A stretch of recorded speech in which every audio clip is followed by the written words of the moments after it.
The late afternoon sun had begun its descent, casting golden rays over the sleepy outskirts of a small town in Pennsylvania. Dust hovered in the warm air, shimmering above the cracked asphalt of Route 14. It was the kind of road that held more memories than mileage, and on this day, it was about to become the unlikely setting for a story that would forever bind to strangers. Together. Jake Harmon wasn't anyone special, at least that's what he told himself every day. 34 years old, divorced, an ex-mechanic turned delivery driver with a rusted Chevy and too many unpaid bills. He'd stopped believing in fate a long time ago. Back when dreams were still affordable, life had dulled him, softened the fire that once pushed him to build something of his own. Now, he just delivered boxes, kept his head down, and tried not to think too hard about what could have been. That's when he saw the car. A beat-up blue Honda Civic sat crookedly on the shoulder, its hood open and steam rising like a warning flare. Jake slowed down, debating whether to pull over. People didn't stop for others anymore. It wasn't safe. It wasn't smart.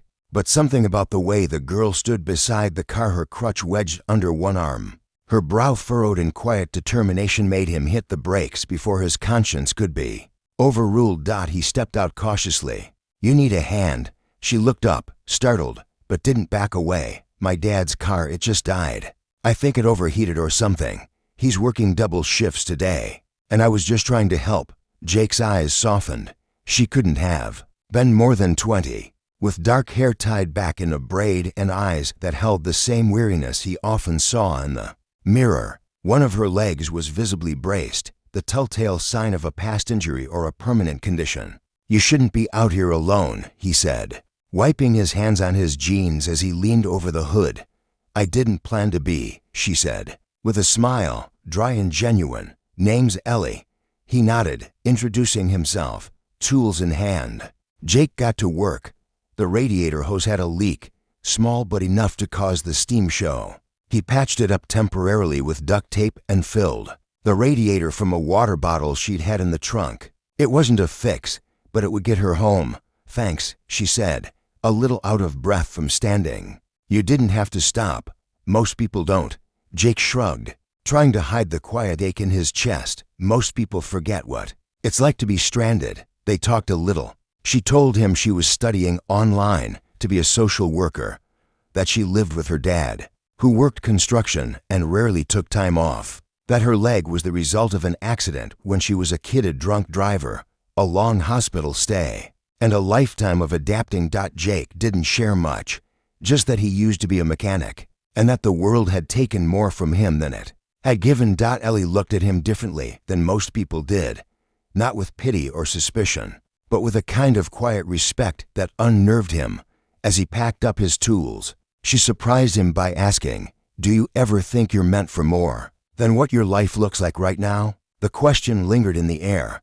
Jake didn't answer, not then. Over the next few weeks, Jake found himself thinking about Ellie more than he expected. She'd taken his number just in case, but he didn't expect to hear from her. So when his phone buzzed a few days later, and she asked if he could help fix a few things around her garage, he was more surprised than hesitant. What started as a favor became a routine. He'd stop by every couple of days, replacing old spark plugs, adjusting brakes, checking filters, and each time, Ellie would bring out lemonade, sometimes cookies, always conversation. Jake learned that her mother had died years ago, that Ellie was the one who took care of her father more than the other way around, that despite her limp and the constant pain she managed, she never once asked the world for sympathy. And slowly, without realizing it, Jake started to change. He laughed more, slept better, looked forward to someone for the first time in years. Ellie was younger, yes, but wiser than most. She challenged his pessimism, called him out on his cynicism, and never let him slip back into self-pity. He'd helped her once on the side of the road, but in her own way. She was repairing something in him to something broken long before they met. But it wasn't until the storm hit that Jake truly realized how much she mattered. One night, as thunder rumbled across the hills and rain slammed against the roads, Jake got a call. Dad slipped at work. Ellie's voice cracked. "They're at the hospital. I need to get there, but the car won't start, and I'm on my way, Jake said, already grabbing his jacket. He got her to the hospital, sat beside her for hours while doctors worked, and never once left her side. Her dad had broken a few ribs, nothing fatal, but it would mean weeks off work. The thought scared Ellie. Bills piling up, work left undone, dreams put on hold. Jake looked her in the eyes. We'll figure it out. You're not alone in this anymore. The look on her face was more than gratitude, it was trust. And maybe, just maybe, something deeper. In the weeks following her father's accident, Jake found himself more embedded in Ellie's life than he ever anticipated. He took her to the grocery store, helped her cook when she was too exhausted, and fixed what he could around the house. At first, it had been a simple offer of help, a ride, a repair, a small gesture of goodwill. But something about Ellie made it impossible to remain a bystander in her world. She didn't just accept kindness, she multiplied it. Ellie's father, Tom, was proud and stubborn, traits Jake understood all too well. It took a while before he warmed up to Jake, but once he did, the two often spent evenings in the garage, talking about life, tools, and regret. Tom had lost his wife to cancer years earlier and had buried himself in work ever since, now lying in a recliner with cracked ribs and painkillers. He was forced to see his daughter and her resilience in a new light. One chilly Saturday morning, as fog rolled over the hills, Ellie asked Jake to take a walk with her. They headed down an old trail behind her house, the kind that was barely a path but filled with memories. Ellie leaned on her crutch but refused help. She talked about her childhood, the way her mom used to bring her here to pick wildflowers, the way her dad used to carry her when her leg hurt too much. She pointed out a small wooden bench, worn with time, and they sat in silence for a while. You ever think about going back to your own garage? She asked suddenly, starting over. Jake exhaled. I used to, a long time ago. But the money wasn't there, and I lost everything in the divorce. My ex took what was left, and I guess I figured the dream died too. Ellie looked at him, with a fire in her eyes. Dreams don't die. People give up on them. There's a difference. Jake laughed bitterly. You sound like someone who hasn't been kicked down enough times. I've been kicked plenty, she said softly. But I decided a long time ago that I'd rather limp towards something I believe in than stand still out of fear. Jake didn't answer. He couldn't. Her words struck something in him that hadn't stirred in years. A few days later, he came over to fix a cabinet hinge and found Ellie on the porch, surrounded by folders and loose papers. She looked up at him with a nervous smile. I've been working on something, she said. I didn't want to tell you unless I thought it was possible.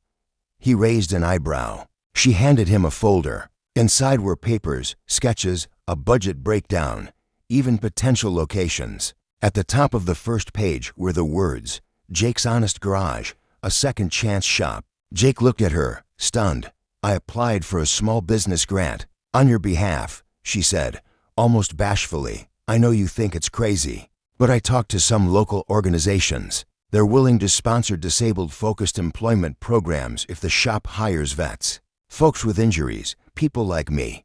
Jake shook his head, disbelief and all mixing in his throat. You did all this. I just gave the wheel a nudge, Ellie said. You're the one who can drive it. The grant came through 2 weeks later. A modest sum, enough to lease a small space and buy some tools. Ellie designed the logo, Tom. Finally on his feet again, helped repaint the shop sign. Jake hadn't cried in years, but the first time, he turned the key and saw the lights flicker on inside his garage again. He couldn't hold it in. He hired 2 part-time helpers. One was a former mechanic with PTSD, the other a young single mom learning the trade. The shop quickly earned a reputation for honesty and compassion. Locals drove from towns over to get their oil changed, not because the prices were the cheapest, but because they trusted Jake and the heart behind the operation. Ellie worked there part-time, managing invoices and keeping Jake organized.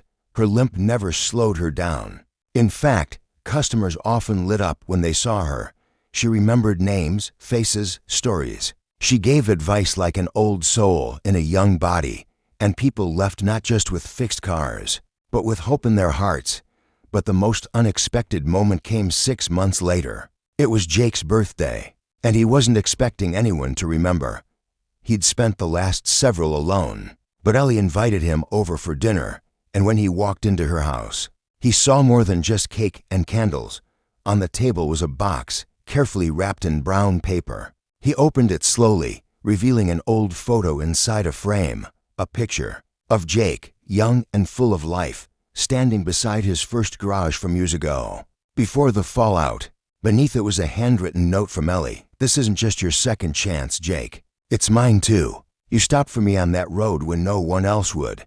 You saw me, not my crutch, not my past. You gave me dignity, and now I get to return the favor. Happy birthday." Jake's hands trembled. For the first time in years, he didn't feel like a failure. He felt seen as summer turned into fall. Jake and Ellie remained each other's closest confidants.